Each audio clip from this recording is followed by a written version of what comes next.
Amukan Raja Badai tiba di pesisir Cina. Di wilayah yang dilaluinya, Ragasa menewaskan 25 orang dan menyebabkan 137 lain hilang. Otoritas di berbagai wilayah memerintahkan evakuasi kepada hampir 3 juta orang. Korban tewas tercatat Taiwan 15 orang dan Filipina 10 orang. Seperti apa dahsyatnya topan Ragasa? Bagaimana juga jejak kerusakan yang ditinggalkannya?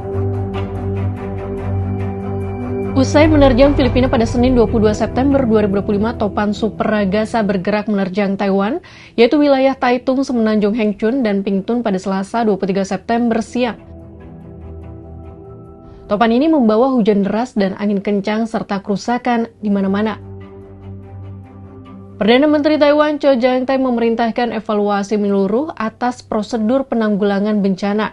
Pasalnya tidak ada informasi peringatan memadai yang diterima masyarakat untuk mencegah korban massal dan melakukan evakuasi dari zona yang berpotensi bahaya. Sehari berselang, topan super Ragasa menerjang Hong Kong dan Cina, Rabu 24 September.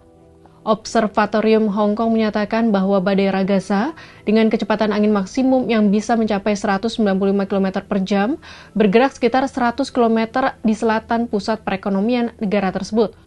Hong Kong dan Makau, pusat kasino di dekatnya, meliburkan sekolah dan membatalkan jadwal penerbangan. Banyak pertokoan tutup dan ratusan warga mengungsi di tempat penampungan sementara di kota masing-masing. Sementara itu di Cina, akibat topan super Ragasa ini, sedikitnya 20 orang yang terluka dirawat di rumah sakit. Hampir 1,9 juta orang direlokasi di Provinsi Guangdong, pusat ekonomi Cina Selatan. Ragasa disebut Nando secara lokal di Filipina dan dijuluki Raja Badai di Cina. Ragasa berkembang pada pertengahan September di atas Samudra Pasifik Barat, lalu perlahan menguat saat melintasi perairan samudra yang sangat hangat dengan kondisi atmosfer yang mendukung. Pada Senin 22 September, Ragasa telah meningkat menjadi super topan dengan kecepatan angin maksimum rata-rata 1 menit mencapai 165 mph. Topan super adalah jenis topan dengan intensitas luar biasa. Joint Typhoon Warming Center atau JTWC menyematkan istilah ini pada badai dengan angin rata-rata 1 menit setidaknya 150 mph. Adapun sebagian besar wilayah Asia berada di jalur yang disebut Typhoon Belt, yaitu lintasan utara badai tropis dari Samudra Pasifik bagian barat. Wilayah ini mencakup sebagian besar negara-negara Asia Timur dan Asia Tenggara yang berada di antara garis balik utara dan ekuator.